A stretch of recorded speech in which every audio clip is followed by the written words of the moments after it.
Quand on pense Norvège, on pense d'abord aux fjords. Et les fjords, c'est tout juste sublime, magique. On peut y voler sur l'eau, remonter le temps lentement et s'oublier dans un train perdu. Ici, quand on voyage, c'est comme dans son salon. Et le brumisateur est inclus. Et en plus, elle nous rafraîchit, on reçoit des gouttes. Ouais, l'eau vient vers nous. La brume rentre dans le train.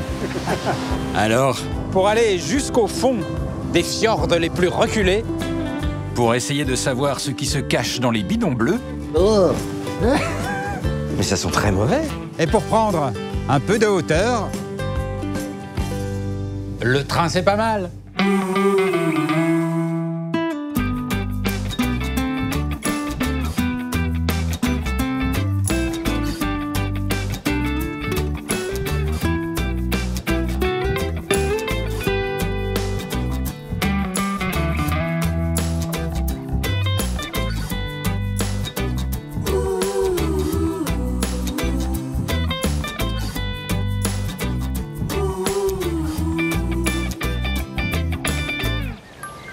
si vous me demandiez quels sont en Europe les paysages parmi les plus spectaculaires, je vous dirais les fjords.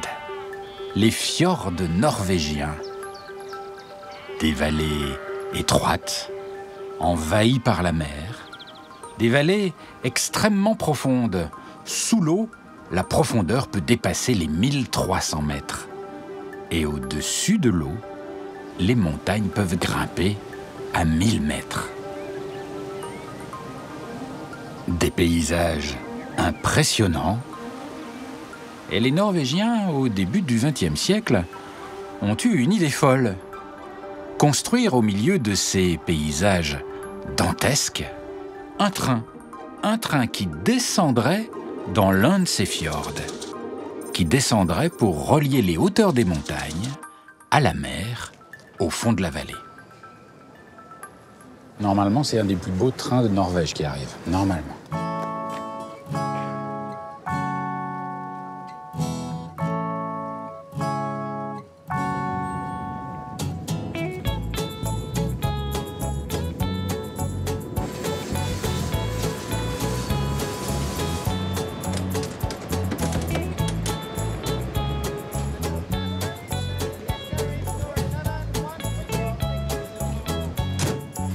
Me voilà parti à bord d'un train mythique, le train de Flåm.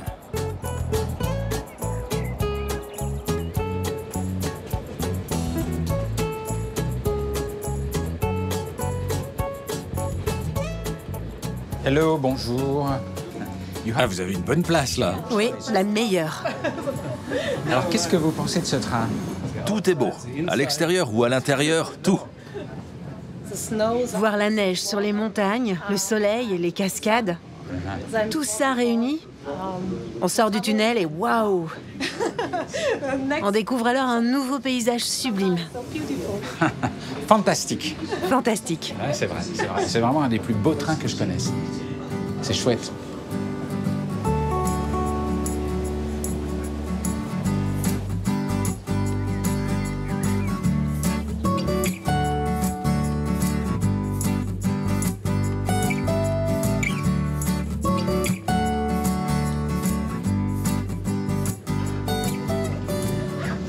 Et alors construire une ligne de chemin de fer qui descend au fond du fjord, c'était un projet complètement fou parce que faut imaginer qu'il va falloir descendre ici 900 mètres d'altitude sur un petit 20 km. Pour un train, c'est une falaise. C'est énorme. Résultat, une des lignes de chemin de fer les plus pentues au monde, sans crémaillère, et des rails qui dévalent la montagne au milieu des cascades, des courbes magnifiques, de dizaines de tunnels dont certains ont été creusés à la main. Un des trains les plus spectaculaires d'Europe, très prisé des visiteurs. Et pour les journées les plus chaudes, en été, le brumisateur est inclus.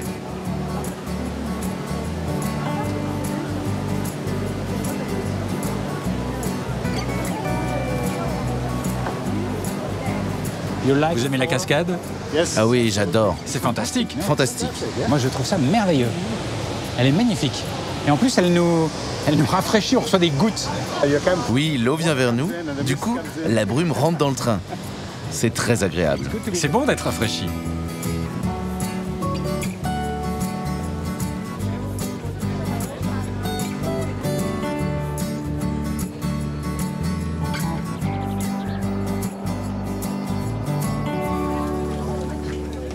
La Norvège, c'est plus de 1000 fjords, dans lesquels la mer s'enfonce très très loin, parfois jusqu'à plus de 200 km à l'intérieur des terres.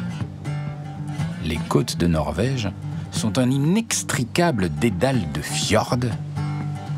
Elles étaient autrefois particulièrement difficiles d'accès. Tout au fond de ces fjords, la vie est différente, plus calme, hors du temps. J'ai voulu aller dans l'un de ces villages isolés, parmi ces petites maisons de bois qui semblent impeccablement sages, prêtes à affronter tous les climats, entretenues avec soin. Ce jour-là, tout est calme, presque désert, personne dans les rues. Ah voilà, c'est là. Ils sont tous là. Il n'y a personne dans le village, ils sont tous là. C'est la longue soirée d'été au fond du fjord.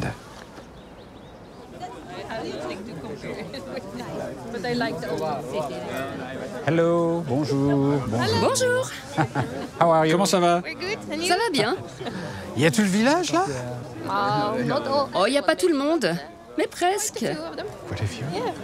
Et ça a l'air tout beau, tout doux, tout paisible avec les gens qui discutent à voix basse. Oui, nous sommes des gens détendus, relax, qui profitons d'une belle soirée d'été.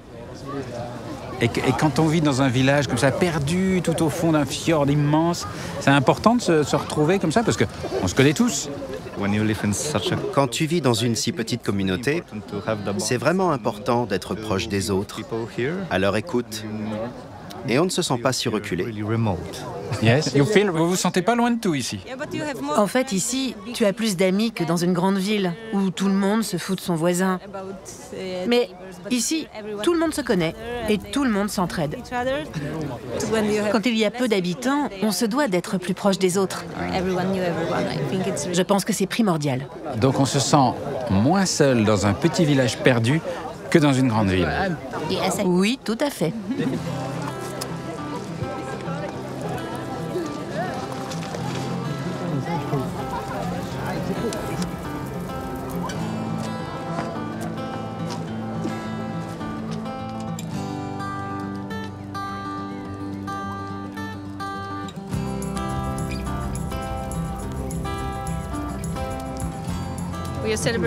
Aujourd'hui, on fête le Midsommar. On fait un grand feu. Les gens font des barbecues, se relaxent et se rencontrent. On est heureux d'être ensemble.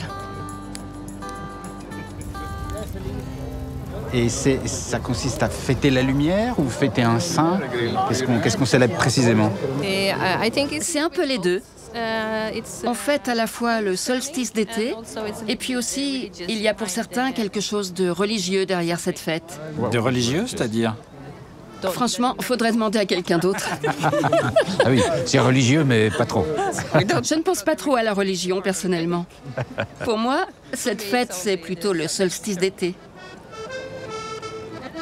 Cette petite fête, toute paisible, est en fait le fruit d'une tradition qui remonterait au Moyen-Âge. Durant cette nuit, qui est la plus courte de l'année, certains racontent que les esprits et les démons erraient dans les villages et les campagnes. Alors, pour se protéger des démons, on allumait des feux au croisement des chemins et dans les champs. Une habitude païenne que l'Église catholique a voulu interdire, en vain. Alors du coup, elle a décidé d'en faire une fête chrétienne en l'honneur de Saint Jean. Ce soir-là, on allume des feux de la Saint-Jean dans tout le pays.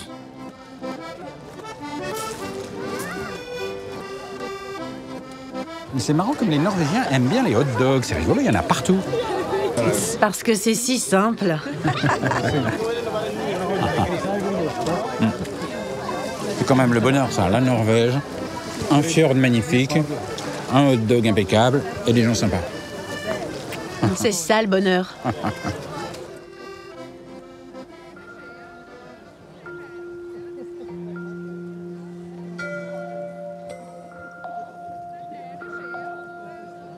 Cette soirée a un petit goût de paradis. Le calme des fjords apaise l'âme.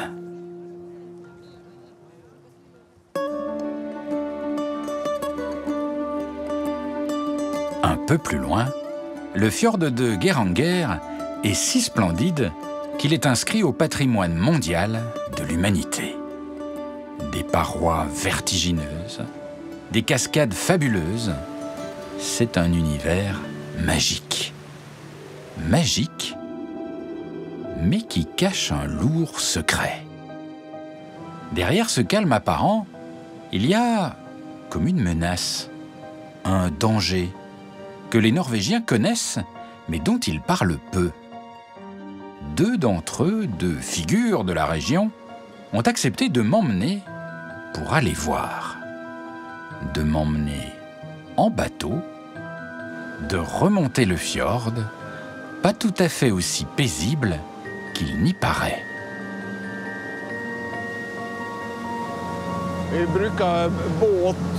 Quand j'utilise le bateau, c'est pour inspecter l'état des montagnes. Vous allez inspecter les montagnes? Pourquoi vous allez inspecter les montagnes? En 2005, des randonneurs ont remarqué que la faille au sommet de la montagne s'était élargie.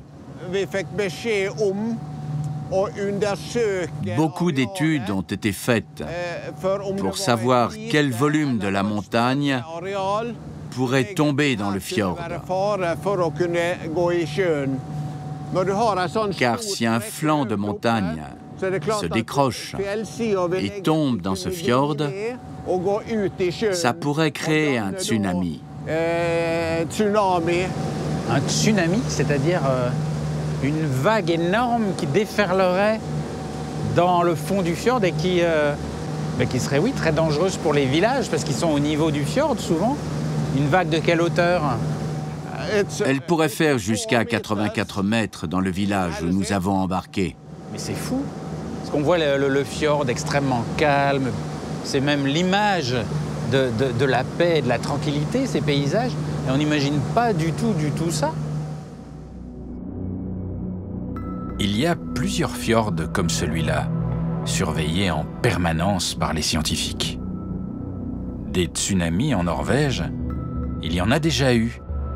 1905, 1936 sont des années de terribles catastrophes dans les fjords. Alors depuis, on est en alerte. Certains pensent qu'un nouveau tsunami se produira, inéluctablement, dans moins de 100 ans. À Geiranger, on surnomme même cette montagne la montagne de la mort. Et c'est cette grosse roche tout là-haut, un peu pointue, qui risque de tomber, c'est ça? Tu vois la neige là? Tu la remontes vers le haut de la montagne, Ouais. eh bien c'est toute la zone à droite de cette coulée de neige. Ah, donc c'est pas la roche qui est là-haut, c'est toute cette grosse masse verte qui peut glisser dans l'eau. C'est un énorme glissement de terrain, en fait. Ça fait environ 1000 mètres de haut et 700 mètres de large. Ah, dis donc.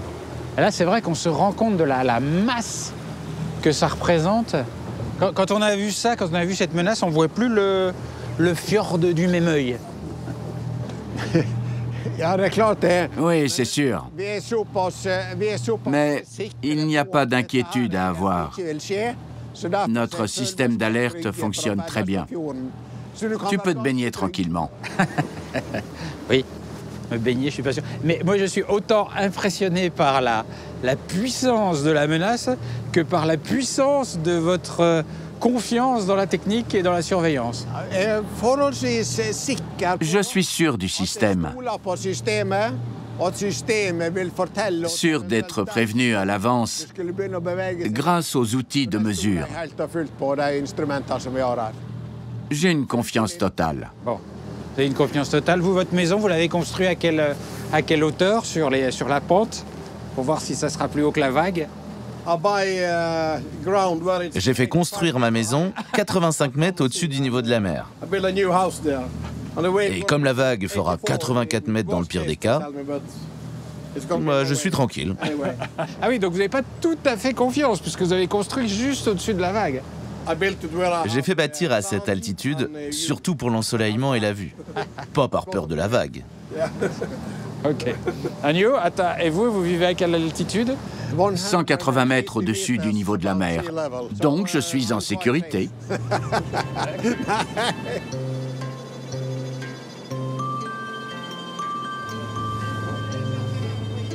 Stoïque comme un Norvégien, je décide donc de poursuivre mon périple dans les fjords.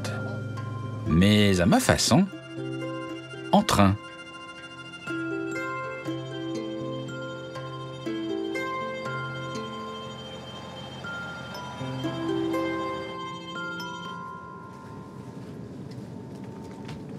Alors ça, vous voyez tout de suite, c'est la Norvège, parce que déjà, on a envie de parler à voix basse. Et dehors, le train est moderne, nickel, propre, impeccable, un peu froid, comme ça. Et dès que vous rentrez, il y a une petite ambiance douce, avec, vous voyez, lumière tamisée, du bois partout, des couleurs qui n'agressent pas l'œil. C'est cosy, voilà, tout de suite.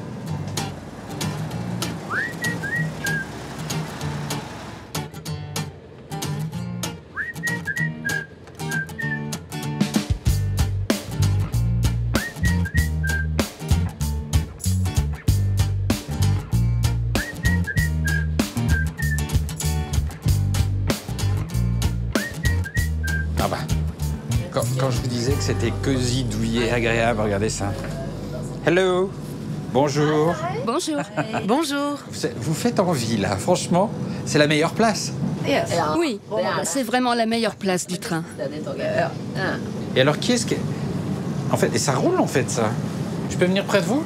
Oui, assieds-toi. On peut faire salon. Hop. Ça c'est formidable ça. Ah, regardez ça si on est bien. Hop. J'adore ce train. Franchement, alors là, on est bien.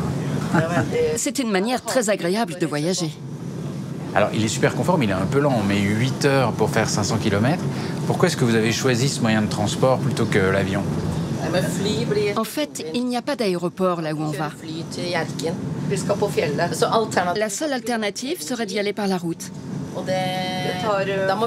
Mais là, nous partons faire une randonnée de 4 jours en montagne. Et notre point d'arrivée ne sera pas notre point de départ. Donc, ce ne serait pas pratique. Ah, c'est génial ça.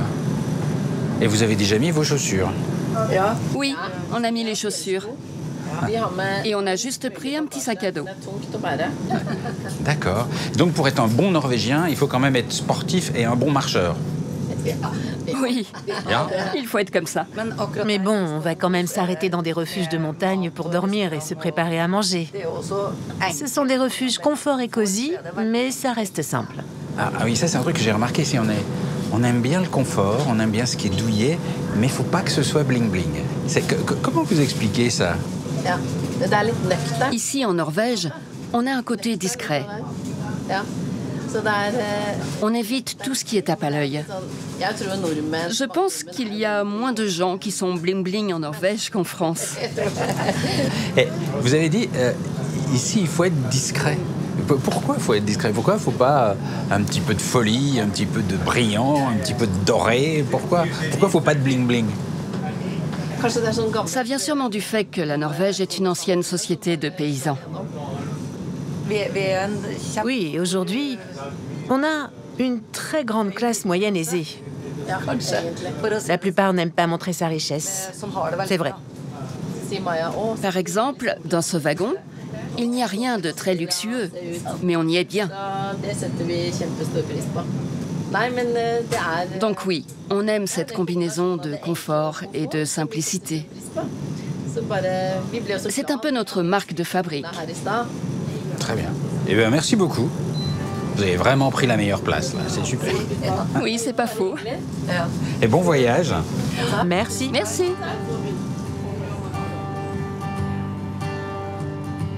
Le voyage est donc long et confortable.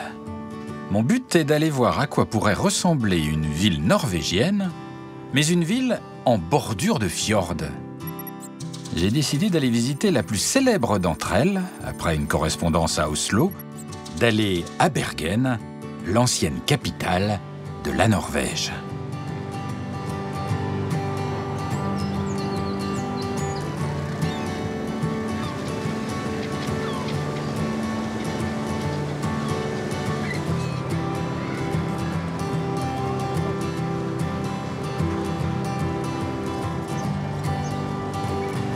Cette ville est charmante, absolument charmante. Vous voyez, tout le charme est là.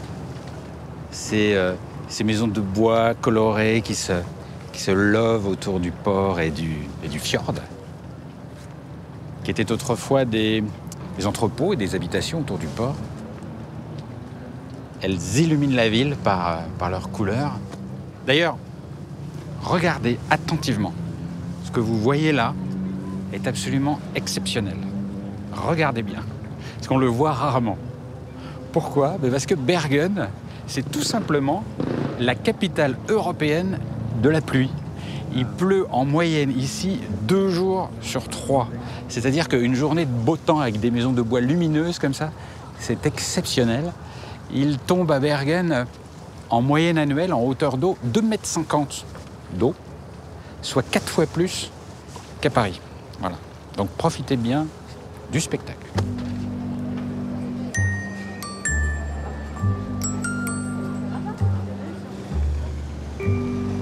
Il y a les maisons de bois version ville, mais mes préférées, ce sont les maisons de bois version campagne. En Norvège, elles se fondent délicieusement dans le paysage.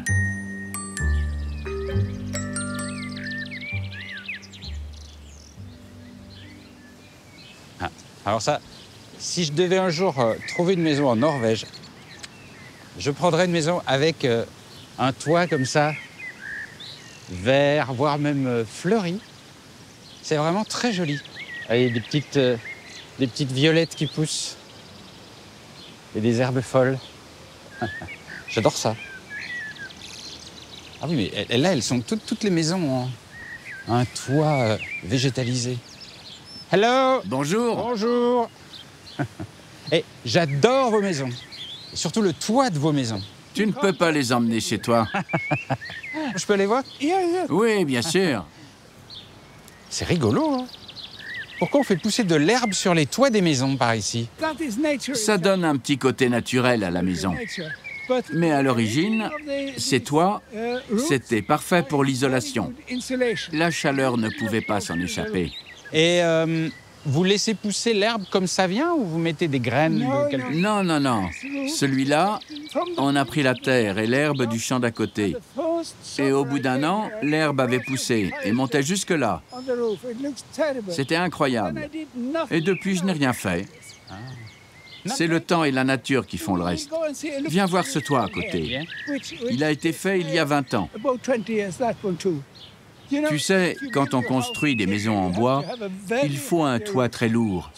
Alors on met beaucoup de terre sur le toit pour bien tasser l'ensemble.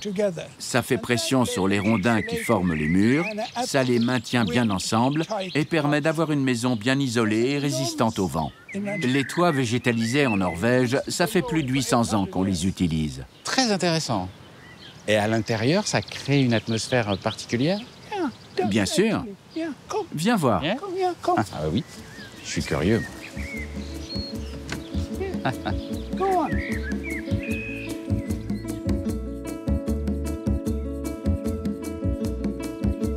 Ah oui, on se sent comme dans un petit cocon, tout douillet. C'est un peu différent du chalet, je sais pas pourquoi. Il y a ce côté très protecteur qu'on ressent tout de suite. Disons que cette atmosphère est peut-être créée grâce à ces vieux objets que j'ai chinés un peu partout et que j'ai rassemblés. Ah mais c'est adorable chez vous. C'est très joli.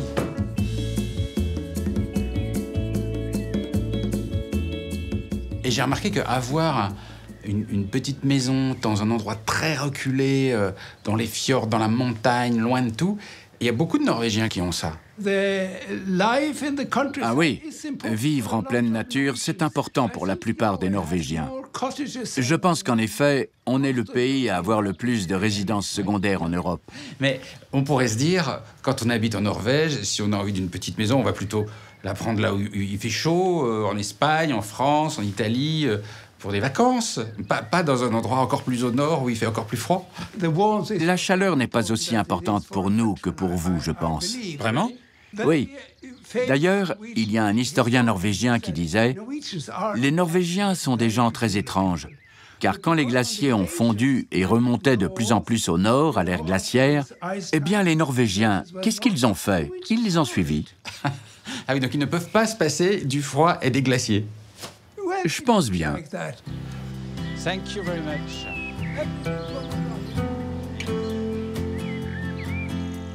La vie dans les fjords possède un charme auquel je ne m'attendais pas trop. Il y a visiblement ici du plaisir à réussir à vivre bien dans cet environnement splendide, mais si rude à la mauvaise saison. Réussir à rendre la vie belle malgré tout. Et j'ai envie de pousser encore plus loin, de reprendre un train, puis un bateau, pour aller là où l'on est encore plus isolé, au-delà des fjords, sur des îles perdues. J'ai rendez-vous avec un pêcheur pas comme les autres, sur la petite île d'Elikver, au bout du monde.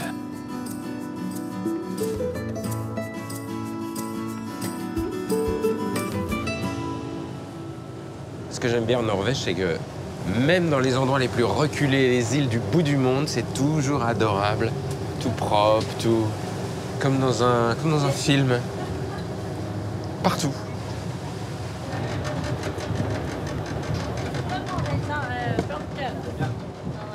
Hello. On m'a dit en bleu de travail. Bonjour. Bonjour. Sven Magnus. Yes. Bienvenue. Merci. Ah, c'est adorable ici, c'est adorable. Je me disais que où qu'on aille en Norvège, c'est mignon, c'est beau, c'est propre, c'est entretenu, c'est dingue.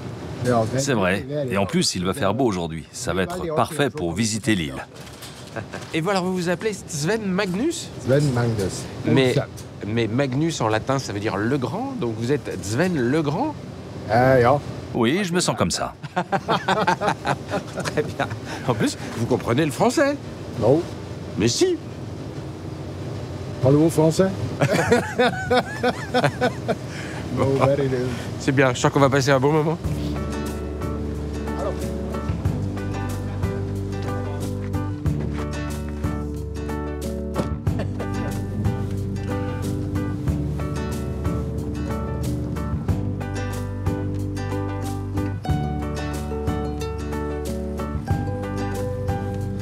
Il y a combien d'habitants sur cette île, Ireland? Une centaine. C'est la route principale, c'est la highway. Oui.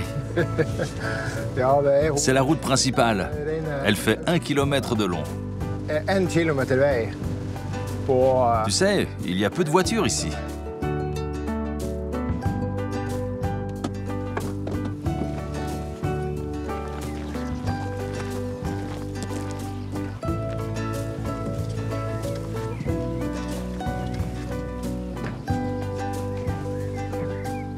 Je suis très jaloux. Je comprends. À chaque fois qu'on a de la visite, on nous dit ça.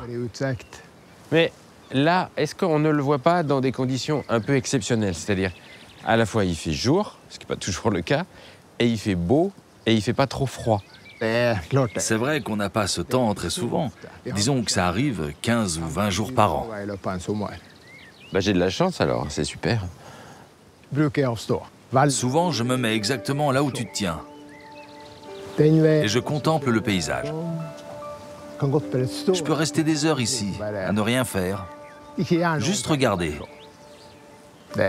Ça me fait énormément de bien. Ouais, c'est vrai que c'est le silence, les oiseaux, l'eau très calme, ça, et puis toutes que des lignes horizontales, rien de brutal, rien qui agresse l'œil, du vert, du bleu, tout y est. Et alors votre poisson, très spécial, il est où? Pour ça, il faut qu'on descende juste là en bas. Tu veux y aller?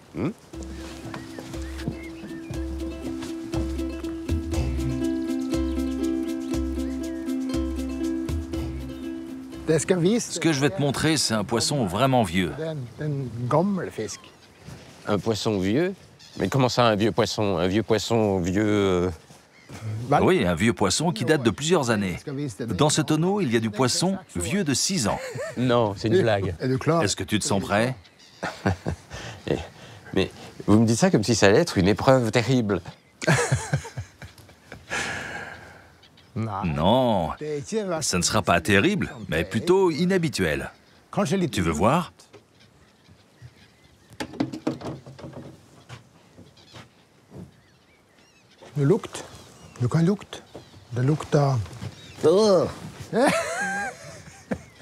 Mais ça sent très mauvais.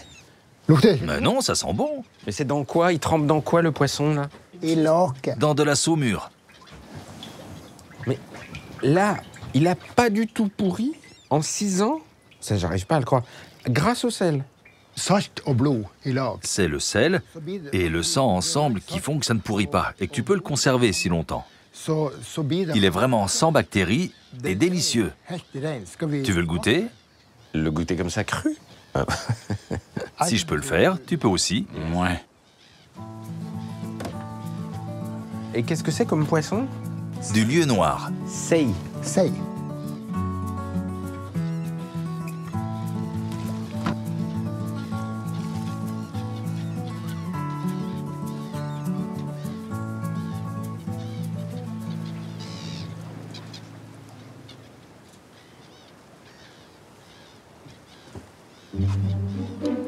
Vas-y, mange-le.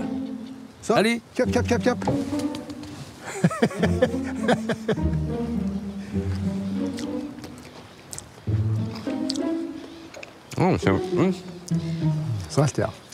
Mais c'est un bloc de sel. C'est vrai qu'une fois qu'on sait qu'il ne faut pas faire trop attention au sel, il y a un petit goût de poisson qui est pas mal, hein, comme un carpaccio. Il y a une grande différence entre ce qu'on sent quand on ouvre le tonneau et ce qui se passe là. Moi, je trouve que ça sent bon. Alors ça, on ne sera pas d'accord du tout, jamais. Et alors, jusqu'à combien de temps vous pouvez les garder comme ça? J'ai entendu dire que certains le gardent 15 ans. Ah oui? Il n'y a pas vraiment de limite, je pense. C'est une méthode de conservation très ancienne. À l'époque, on manquait de bois. C'était difficile de cuire les aliments. Donc, on le mangeait comme ça, cru, sur une tranche de pain. Alors, ce qu'il y a demandé, c'est que les mouettes, elles adorent, parce qu'elles sont toutes là, en train d'espérer un petit morceau. Non, elles n'aiment pas ça. C'est trop salé pour elles. Bon, et on apprend des choses très, très intéressantes. Les mouettes norvégiennes n'aiment pas le poisson salé. Je pense qu'on progresse quand même. Le poisson de Sven Magnus ne se vend pas. Il est même invendable. Il ne remplit pas les normes d'hygiène. Mais il se donne. Et il y a beaucoup d'amateurs. Je reprends le train et je décide de retourner dans le monde des fjords. C'est là. C'est là.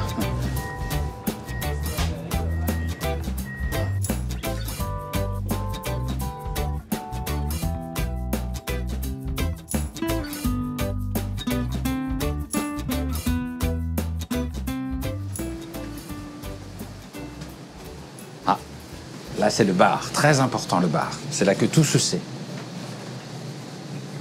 Hello. Bonjour. Bonjour. Je suis vraiment curieux parce que dans un train, dans le bar, c'est là qu'on apprend beaucoup de choses sur la façon de vivre des gens du pays. C'est vrai. C'est vrai? Oui, vraiment. Alors, qu'est-ce qu'on peut apprendre ici sur la vie des Norvégiens? Alors là, par exemple, c'est le traditionnel encas norvégien, la saucisse. Les Norvégiens n'aiment pas trop essayer de nouveaux plats. Ah oui? Quand ils voyagent, ça doit être rapide, pas cher et facile à manger et à boire. Là, tu vois, je sers un burger avec de la viande d'élan. De l'élan? Oui, de l'élan. Et je dois en avoir... Regarde, ça ressemble à ça.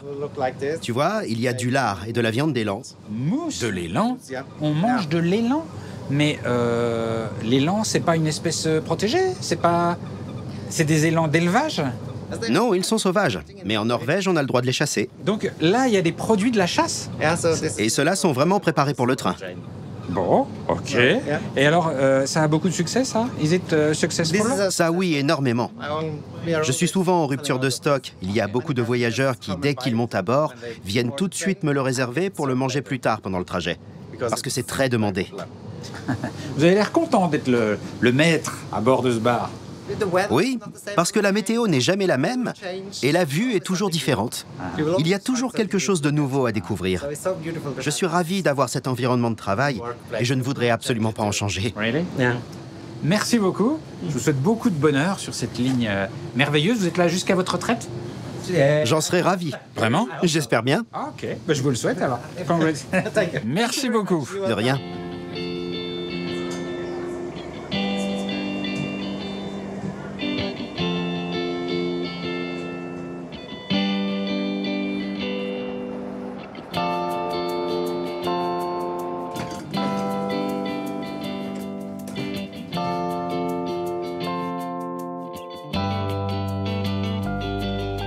Me voilà de nouveau dans le monde merveilleux des fjords. Et ici, les plus grandes surprises ne se trouvent pas forcément dans la nature. Il suffit parfois d'entrer dans une petite supérette.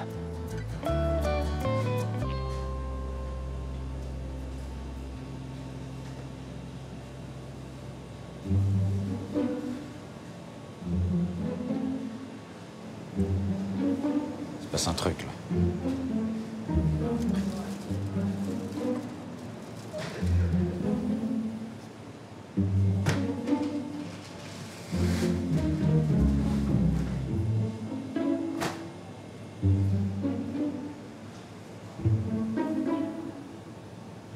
Bonjour. Je vous ai vu un petit peu surpris avec ce client tout à l'heure. Non, c'est un ami. C'est un viking.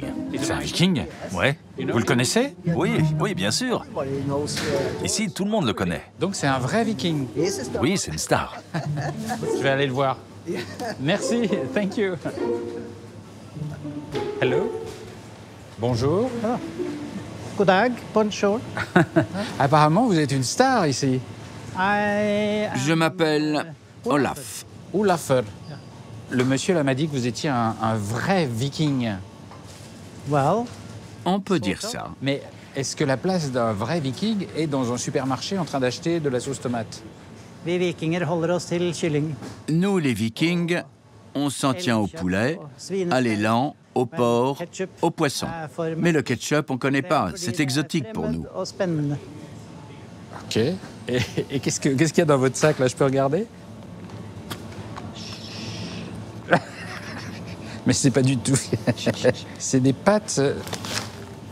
d'un truc artificiel, ça? Du poulet? Oui, j'aime le poulet. Mais alors... Mais je ne mange pas ceux du village. Car on les aime trop. On les a même baptisés. Donc alors, vous êtes un vrai viking qui aime ses poulets et qui ne les tue pas et qui donc mange du poulet sans gluten et à l'ananas. Disons que ma femme mange sans gluten, alors j'ai acheté la nourriture ici. Mais si j'étais un vrai viking, un vrai de vrai, j'irais plutôt voler la nourriture en Angleterre, en Écosse ou en France. Car c'est ça que les vikings faisaient finalement. Et puis, ils chassaient aussi. Donc j'ai de la chance que vous ne soyez pas un vrai viking, tout à fait, parce que en tant que Français, vous m'auriez déjà dépouillé. Oui.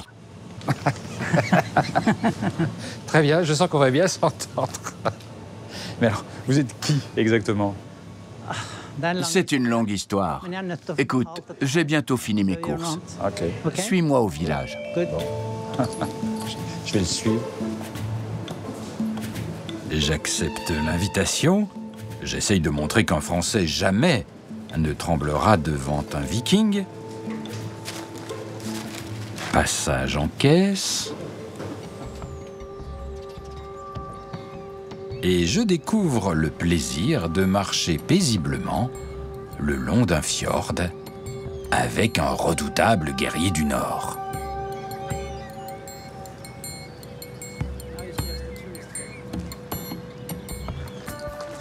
Tu sens l'odeur? C'est quoi? Ce sont des orties. On va en faire une soupe. La soupe? Mais ça pique? Non, sur la main comme ça fait mal. Mais si tu les prends comme ça ne fait pas mal. Ah, parce qu'il y a un sens pour les caresser. Ah, et vous les mangez? Mais vous allez vous brûler la langue.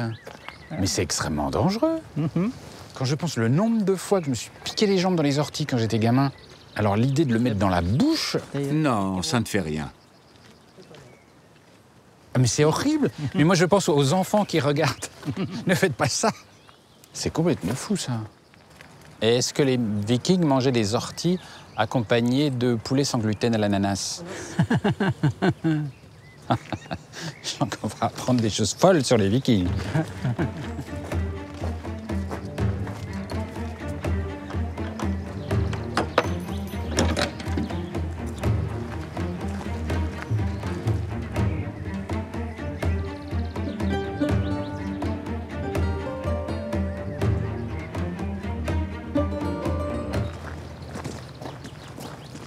Là, c'est mon village viking. C'est là qu'est ma maison. Ah, dis donc, mais c'est une grosse communauté.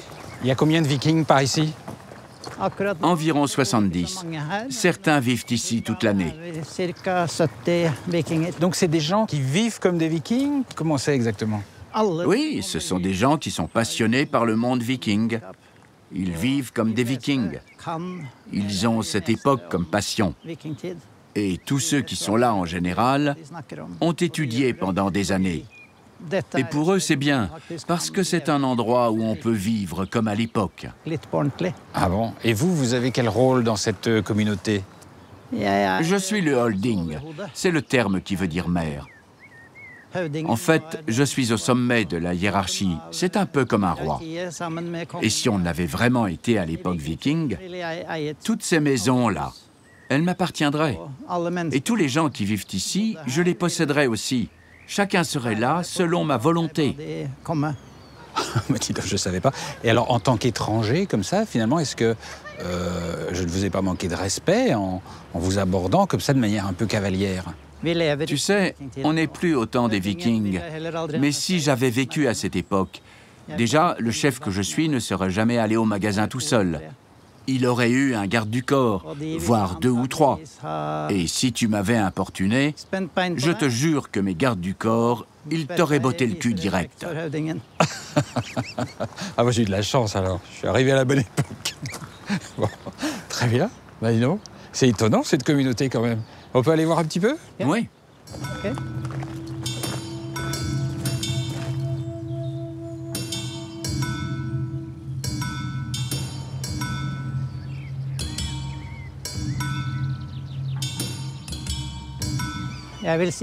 C'est la maison de l'homme le plus important du village. Ici, c'est lui qui fabrique les armes. C'est lui qui fabrique les outils. Sans forgeron, l'Empire romain n'aurait probablement pas existé, ni même les Vikings. Ah oui, il y a un vrai forgeron, avec une vraie forge.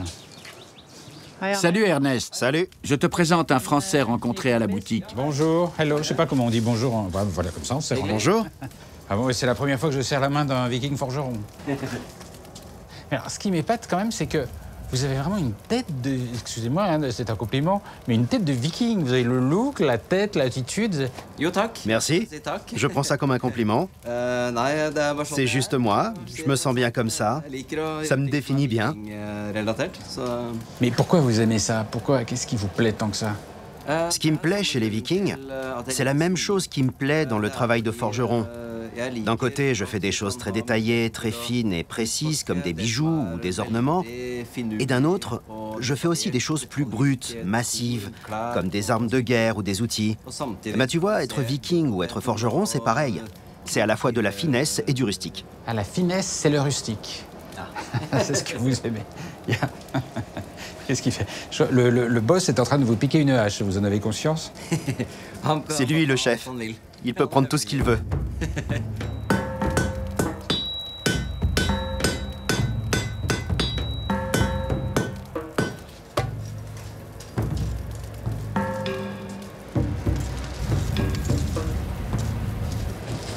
Et ça paraît un peu fou, mais vous vivez vraiment ici? Ben oui. Bienvenue dans ma chambre. C'est là que je vis, été comme hiver. Il fait sombre. Je peux arranger ça à la manière viking. Ah, ça, j'adore, ça. C'est le briquet viking. Ah oui, et ça allume. Ça, c'est magique, ça. C'est grâce à la magie de l'acier. Il faut toujours avoir un ami forgeron. Ça aide pour faire des armes et du feu. Et donc, ça, c'est votre chambre où vous vivez? Ça, c'est votre lit, par exemple? Oui. Je dors ici environ 300 nuits par an. Mais quand il fait froid, genre moins 10 ou moins 20, j'avoue, je vais plutôt dans une maison moderne. Et alors, vous dormez sur quoi exactement? C'est de la peau de bête? Ah, c'est moelleux! Ça, c'était viking, ce moelleux? Oui, c'est un moelleux moderne, ça. Je triche un peu. Ah, c'est ça.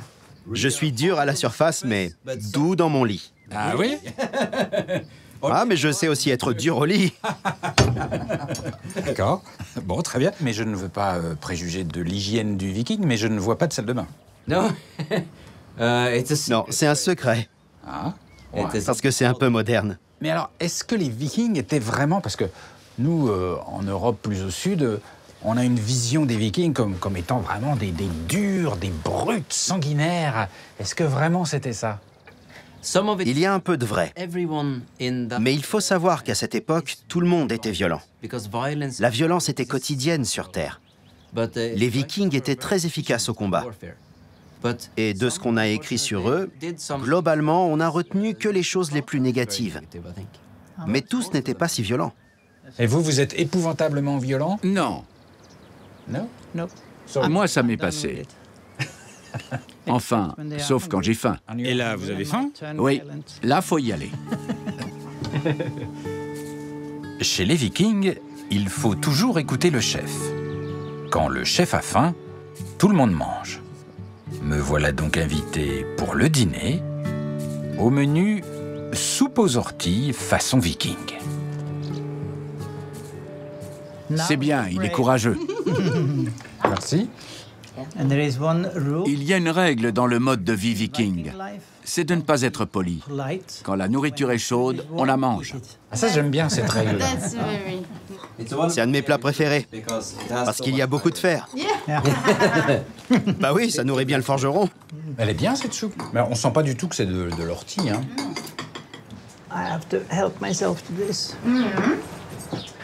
Donc c'est de la poitrine de porc avec des pommes et du miel. Mais vous êtes française? Oui, oui. Et qu'est-ce que vous faites là? J'ai rencontré un viking. Ah! Alors, c'est pour ça... c'est une histoire d'amour. Voilà, je suis restée. Mais je suis venue par moi-même. Parce que j'étais déjà passionnée par les vikings.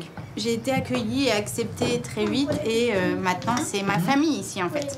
Donc j'ai trouvé une nouvelle famille ici. Et ça fait combien de temps que vous êtes viking? Ça fait à peu près 15 ans. Incroyable. Je pensais jamais un jour parler français à une viking. Franchement, c'est complètement inattendu. Qu'est-ce qui vous plaît dans la culture viking? J'imagine au départ, ce qui m'a attirée, c'est peut-être la mauvaise réputation des vikings. Ah, vous aimez les bad boys? Voilà. Je pense qu'il faut se l'avouer. Mais après, quand justement on s'intéresse de plus en plus à l'histoire et à la culture, eh bien on se rend compte qu'il y a beaucoup plus derrière justement que cette mauvaise réputation. Et cette mauvaise réputation, c'est surtout parce que voilà, l'histoire a été écrite par ceux qui étaient attaqués par les vikings. Eh oui. Voilà. Parce que les Vikings n'écrivaient pas. Voilà. On a très peu de choses, au final, qui ont été écrites par les Vikings directement. Yes.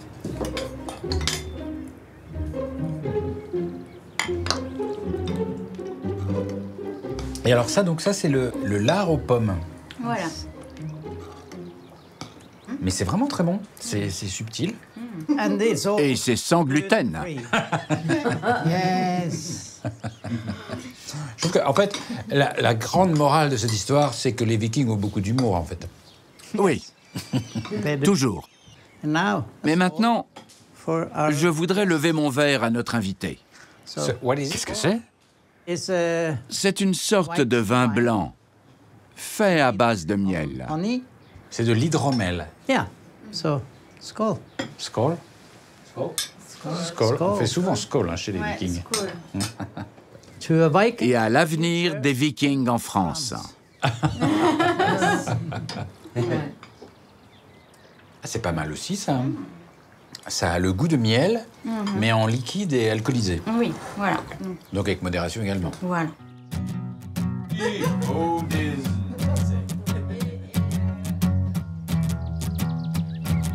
Ce que j'ai adoré dans ce pays, c'est la subtilité dans la rudesse. C'est le goût immodéré des Norvégiens d'essayer de construire lentement, avec humour, avec modestie, avec finesse, de construire un univers doux dans un environnement rude. À prouver coûte que coûte, au prix d'efforts infinis, qu'on peut réussir à vivre bien, ensemble, même si au départ, le pari semble si difficile. La Norvège est bien plus qu'une sublime carte postale.